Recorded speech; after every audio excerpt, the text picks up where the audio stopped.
Assalamualaikum warahmatullahi wabarakatuh. Sebelumnya perkenalkan, nama saya Anissa Pratiwi. Saya mahasiswi semester 6 program studi S1 Informatika Universitas Muhammadiyah Banjarmasin. Kali ini saya akan mempresentasikan hasil resume saya untuk pertemuan 1 hingga 14. Sebelumnya, pertama-tama marilah kita panjatkan puja dan puji syukur atas kehadirat Allah Subhanahu wa taala serta salawat dan salam atas junjungan Nabi Muhammad SAW, yang mana berkat petunjuk dan rahmat serta hidayahnya lah saya dapat menyelesaikan resume pada mata kuliah ini. Latar belakang dari mata kuliah web security ini dideskripsikan untuk memberi kemampuan dan pengetahuan kepada mahasiswa mengenai kasus-kasus web, dasar keamanan web sesuai dengan standar teknologi dari keamanan web. Kemudian tujuan dari mata kuliah ini yaitu agar mahasiswa mampu menjelaskan tentang keamanan web yang pertama, yang kedua mahasiswa mampu memahami kasus-kasus keamanan web, dan yang ketiga mahasiswa mampu menjelaskan tentang dasar keamanan sesuai standar web. Yang pertama pada pertemuan 1, Introduction Web Security and Cache. Aplikasi web merupakan sebuah aplikasi atau program komputer yang memungkinkan pengunjung website dapat memasukkan data ke database atau menerima data dari database melalui internet menggunakan web browser.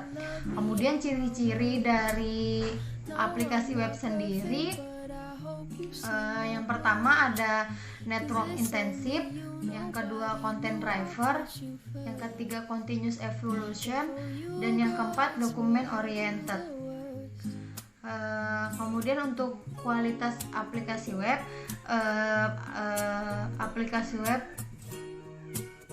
kualitas aplikasi web yang pertama ada usability, yang kedua functionality, yang ketiga reliability, yang keempat efisiensi, dan yang kelima maintainability. Arsitektur aplikasi web sendiri dibangun berdasarkan pada 4 buah tinjauan, yaitu logical, proses, physical, dan development view. Kemudian di sini saya akan memberi sebuah penjelasan sedikit mengenai development view, yang mana development view tersebut lebih berfokus pada pemetaan antara konsep komponen logical view ke implementasi sebenarnya. Terus dari development view sendiri, pada aplikasi web itu terdiri dari yang pertama ada struktur link, itu dari halaman aplikasinya. Terus yang kedua ada teknik user session management. Terus yang ketiga ada teknologi halaman aplikasi web. Kemudian untuk physical web sendiri menggambarkan pemetaan antara komponen yang terdapat pada development view tadi kepada lingkungan aplikasi web yang diletakkan. Kemudian lingkungan aplikasi web itu sangat kompleks, yang mana dari beberapa komponen. Salah satunya ada web browser, kemudian ada web server, application server, database, dan objek yang terdistribusi. Kemudian ada juga serangan keamanan aplikasi web, yang mana kategorinya ada 4. Yang pertama ada interruption, yang kedua ada interception, yang ketiga ada modification, dan yang keempat ada fabrication. Pada serangan web juga terdapat 2 macam ancaman, yaitu ancaman pasif. Yang pertama dengan bagian mengetahui respon target atau analisa traffic, dan yang kedua ada ancaman aktif dengan bagian mature, reply, modifikasi, dan denial of service. Kemudian lanjut ke pertemuan kedua, ada web security technology dan basic web security standard. Sebelumnya saya akan menyebutkan teknologi keamanan aplikasi web dulu. Ada 3 yang saya dapat dari resume. Yang pertama ada keamanan jaringan, yang kedua ada keamanan sistem informasi, dan yang ketiga ada keamanan aplikasi web server. Kemudian aplikasi web juga merupakan jantung dari masalah web sendiri, yang mana security checkpointnya ada 3 macam, yaitu jaringan, internet atau LAN, dengan contohnya router, firewall, server gateway. Kemudian ada sistem operasi, dan yang ketiga ada software web server. Kemudian untuk standar keamanan web sendiri, yang pertama ada Open Web Application Security Project atau yang disebut OWASP. Kemudian ada checklist OWASP, dan yang ketiga ada layanan OWASP. Untuk Web Application Firewall ini berjalan pada level aplikasi yang dapat memonitor serta memodifikasi HTTP request serta melindungi dari berbagai macam HTTP attack dan require seperti SQLi dan XSS. Firewall ini juga berfungsi untuk menyaring request. Kemudian pada pertemuan 3 ada OWASP Top 10. Yang pertama di sini ada injection, selanjutnya ada broken authentication, ada sensitive data exposure, kemudian ada XML external entities, kemudian ada broken access control. Yang keenam ada security misconfiguration, yang keempat ada cross-site scripting, yang kedelapan ada insecure deserialization, yang kesembilan ada using component with no vulnerabilities, dan yang terakhir ada insufficient logging and monitoring.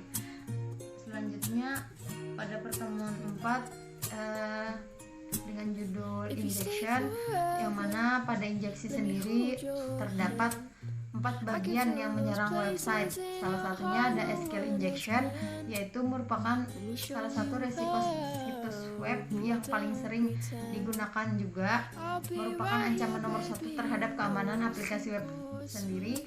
Kemudian dalam SQL injection sendiri terdapat beberapa dampak serangan seperti melakukan bypass terhadap mekanisme autentikasi, melakukan modifikasi data, melakukan kompromis terhadap ketersediaan data, serta melakukan pencurian informasi. Kemudian terdapat beberapa jenis serangan SQL injection, antara lain ada tautology based attack yang mana bertujuan untuk melakukan bypass terhadap mekanisme autentikasi serta memodifikasi parameter yang dapat diinjeksi serta melakukan ekstraksi data. Kemudian ada query ilegal yang mana bertujuan mengidentifikasi parameter yang dapat diinjeksi serta melakukan database fingerprinting dan serta melakukan ekstraksi data juga. Kemudian ada onion query bertujuan untuk melakukan bypass autentikasi dan ekstraksi data.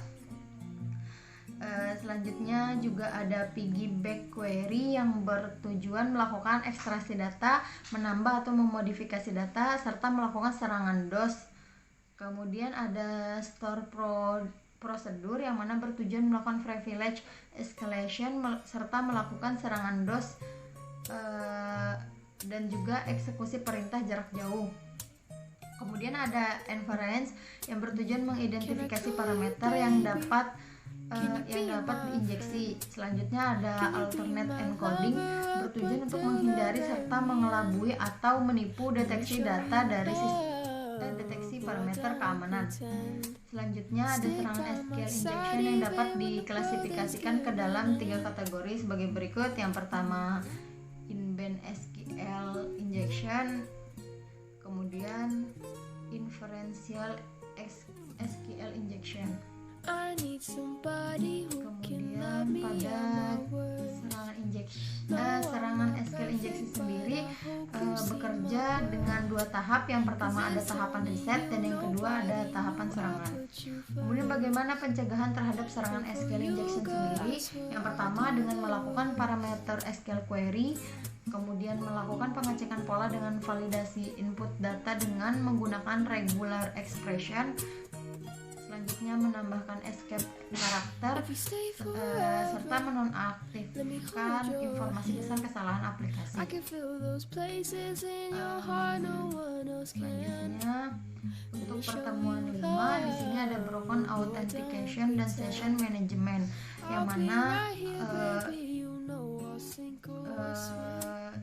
yang mana memiliki beberapa pola serangan yang bisa digunakan ketika user melakukan logout dari aplikasi ataupun browser yang tidak menggunakan enkripsi yang mudah ditebak. Kemudian pada pertemuan 6 ada sensitive data exposure, yang mana kesensitifan data merupakan informasi yang harus dilindungi dari penyerang seperti password, alamat, social security, kredit card, informasi bank, rekaman kesehatan, dan lainnya. Kemudian data export sendiri merupakan keadaan di mana data dan informasi tidak dilindungi dengan baik atau terekspos sehingga penyerang berkesempatan untuk mengekspoliasi dan mencuri data. Kemudian selanjutnya beberapa pencegahan yang dapat dilakukan yaitu melakukan enkripsi, menonaktifkan autocomplete, membersihkan cookies, serta menjadikan itu sebuah kerahasiaan, kunci kerahasiaan. Kemudian ada XML external entity pada pertemuan 7, yang mana serangan tersebut adalah jenis serangan terhadap aplikasi yang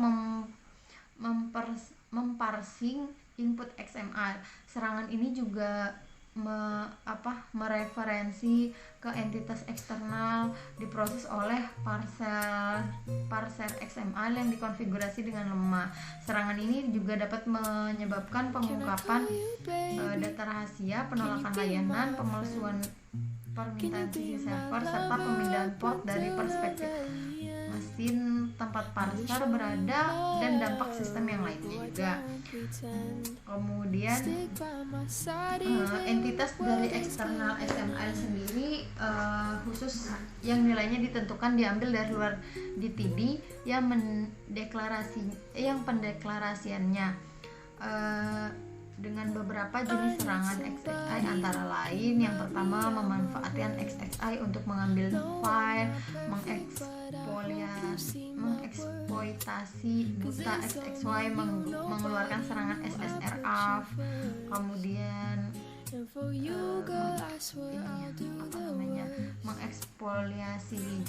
mengekspoliasi buta XXE, mengeluarkan data out of band kayak gitu. Kemudian pada pertemuan 9 di sini ada broken access control, yang mana merupakan suatu proses bagaimana aplikasi memberikan akses fungsi ataupun konten kepada user dan tidak kepada user yang lain. Kemudian proses ini juga terjadi setelah autentikasi atau lebih umum dikenal dengan proses login. Kemudian permasalahan pada ini sederhana tetapi sulit untuk diperbaiki dan diimplementasikan. Kebanyakan akses kontrol tidak dibentuk dan didesain dari awal, melainkan berkembang mengikuti websitenya sendiri.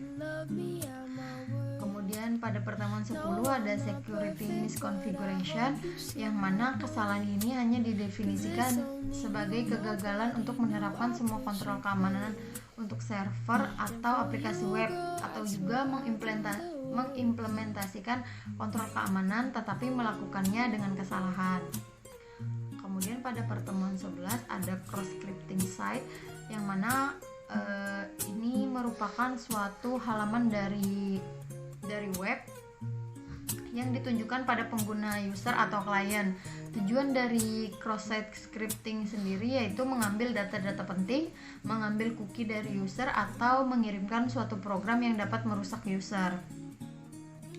Kemudian ada insecure deserialization pada pertemuan 12, yang mana merupakan kategori yang serius dalam masalah keamanan aplikasi serta berpotensi mempengaruhi sebagian besar sistem modern. Kemudian serangan deserialisasi yang tidak dipercaya berkaitan erat dengan proses runtime dan tindakannya bisa sangat dinamis. Kemudian pada pertemuan 13 di sini ada using component with no vulnerabilities, yang mana ini merupakan salah satu 10 jenis resiko keamanan aplikasi web, yaitu using component with no vulnerabilities, yang mana celah komponen diketahui bekerja dengan cara threat agent atau pengancaman yang masuk melalui library salah satu framework gitu yang bisa diidentifikasi dan dieksploitasi menggunakan tools automatic gitu. Bagaimana cara memperbaikinya apabila terkena serangan ini, yaitu melakukan penghapusan semua komponen yang terinfeksi, memiliki kontrol keamanan konfigurasi pada semua library, serta melakukan pembaruan komponen secara berkala. Mekanisme pencegahannya juga yaitu dengan melakukan update service terbaru, kemudian mengetahui vulnerabilities-nya serta melakukan security assessment. Kemudian pada pertemuan 14 di sini ada insufficient logging and monitoring, yang mana pencatatan serta pemantauan itu beriringan, tidak memiliki log yang memadai apabila tidak dimonitor dengan baik. Kemudian kontrol keamanan yang lain juga bisa menghasilkan OG mereka sendiri dan juga menghasilkan log yang memadai. Kemudian untuk pencatatan yang diimplementasikan dengan baik akan menciptakan peringatan seperti kali anomali atau masalah keamanan muncul dalam aplikasi web kayak gitu. Jadi kesimpulannya, pentingnya membangun kesadaran terhadap kesalahan serta penyerangan pada situs web. Karena apa? Karena aplikasi web sendiri merupakan jantung bagi masalah keamanan web. Jika risiko keamanan tidak diperhatikan dengan benar atau tidak disimpan dengan baik, maka kekurangan yang tadi dibacakan itu tidak bisa ditangani. Yang mana pencatatan yang diimplementasikan dengan baik akan menciptakan peringatan setiap kali anomali atau masalah keamanan muncul dalam aplikasi web, serta pemantauan yang rajin akan memungkinkan tindakan diambil terhadap eksploitasi kerentanan. Sekian presentasi dari saya. Apabila ada kesalahan dan kekurangan, saya mohon maaf. Wassalamualaikum warahmatullahi wabarakatuh.